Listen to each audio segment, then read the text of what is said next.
Vamos avançar, já que a pauta é política. A disputa pelas prefeituras e câmaras municipais antecipa a movimentação de lideranças partidárias com reuniões no interior do estado e na Grande Fortaleza. As informações com Carlos Alberto. Lideranças estaduais do PT, PDT, PL, PSD e União Brasil largaram na frente para ampliar bases nos municípios da Grande Fortaleza e do interior do estado e montar as candidaturas às prefeituras e câmaras de vereadores em 2024.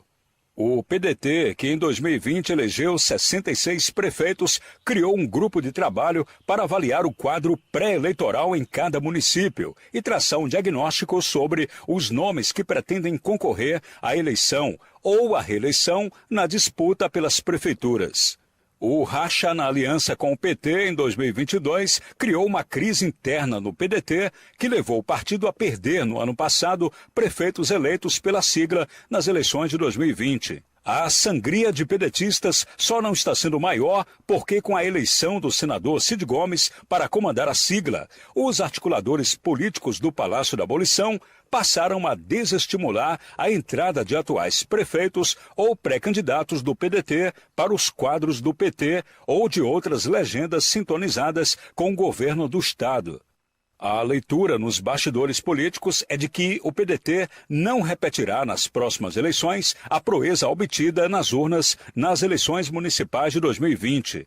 Com força política nos cenários nacional e estadual, o PT, que na eleição passada elegeu 18 prefeitos, se prepara para triplicar o número de gestores municipais.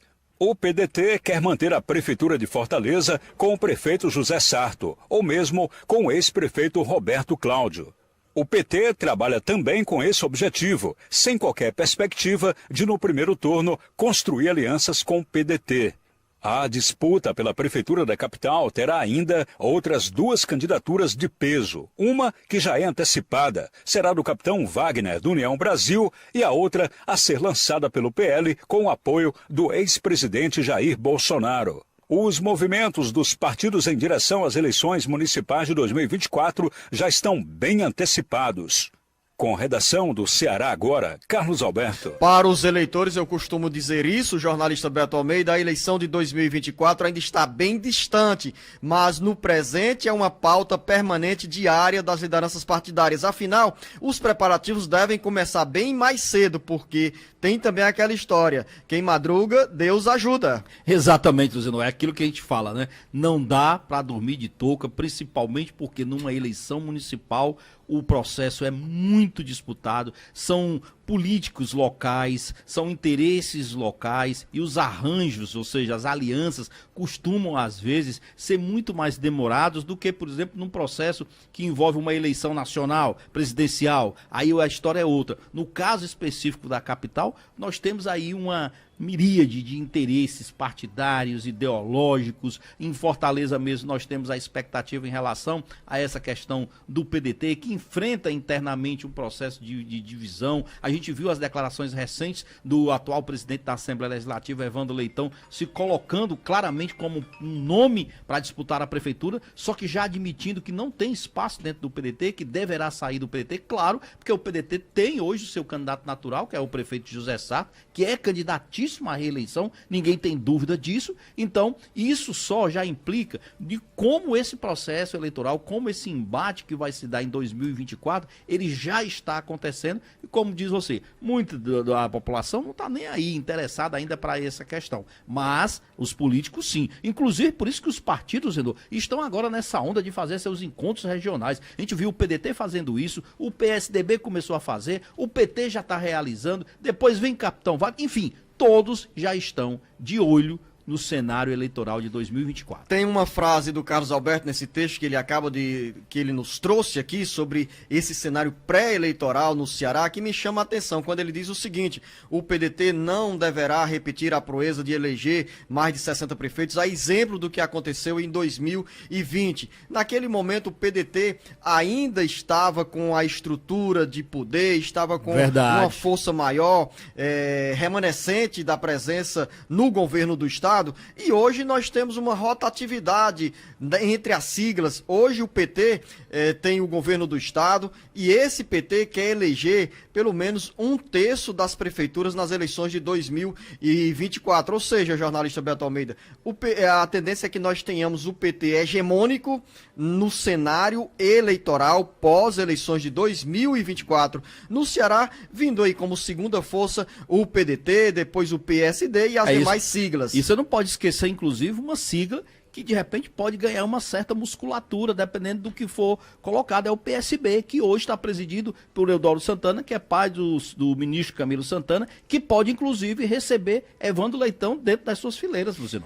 Para finalizar, jornalista Beto Almeida, hoje é feriado em Fortaleza, dia da padroeira Nossa Senhora Assunção e dia de comemorações e também de uma agenda da Igreja Católica. Você sabe que esse feriado aqui em Fortaleza é um feriado religioso, Luciano, que ele já está presente entre nós há muito tempo. Então, tem um detalhe, a Caminhada com Maria, que é um evento que é tradicional no calendário da Igreja Católica aqui para comemorar a passagem, né, a comemoração da nossa padroeira, que é Nossa Senhora da Assunção, há 3 anos que ele não era realizado por conta da pandemia. Então, neste ano, hoje especificamente, para comemorar a data religiosa, nós teremos a nossa tradicional Caminhada com Maria, esse evento que já foi declarado Patrimônio Cultural e Imaterial do Brasil, tá? É um patrimônio cultural e material do Brasil, reúne centenas de milhares de fiéis, de pessoas. É uma procissão lindíssima que sai da Barra do Ceará. São 12 quilômetros de uma caminhada por Maria que reúne religiosos, católicos, gente que gosta e que tem fé em Nossa Senhora. Então, a gente está aí para comemorar esse feriado hoje.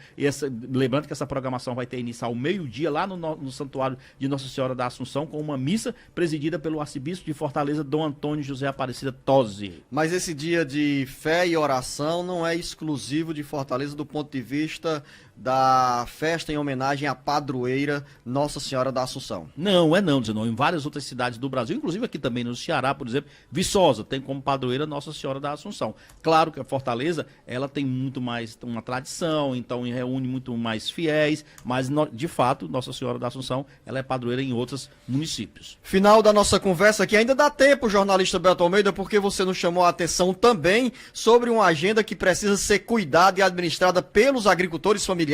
Exatamente, eu estou falando daquele programa Garantia Safra 2023-2024, que é da Secretaria de Desenvolvimento Agrário aqui do estado do Ceará e que, claro, os agricultores familiares precisam fazer sua inscrição para garantir esses recursos, inclusive o apoio da assistência técnica, de extensão rural, todo esse trabalho que é feito em relação à garantia dos agricultores familiares para essa safra 2023-2024. Então, qual é a questão? É que a inscrição já está acontecendo. Não pode deixar para a última hora. Nós já estamos no segundo semestre, avançando. E tem até o fim do ano para fazer isso. Mas tem que cuidar o quanto antes. Esse é o recado dado, inclusive, pela SDA, que pede que os agricultores familiares cuidem, façam suas inscrições. Final da nossa conversa aqui no Bate-Papo Político. A você, ouvinte internauta, a você, jornalista Beto Almeida, um bom feriado nas cidades que tem essa comemoração pelo Dia da Padroeira. Muita fé, muita oração e a gente volta nessa quarta-feira a partir das 7 horas da manhã dentro do Jornal Alerta Geral com Bate-Papo Político. Grande abraço, jornalista Beto Almeida. Um abraço para você, Luzenon, um bom feriado para todos e até amanhã.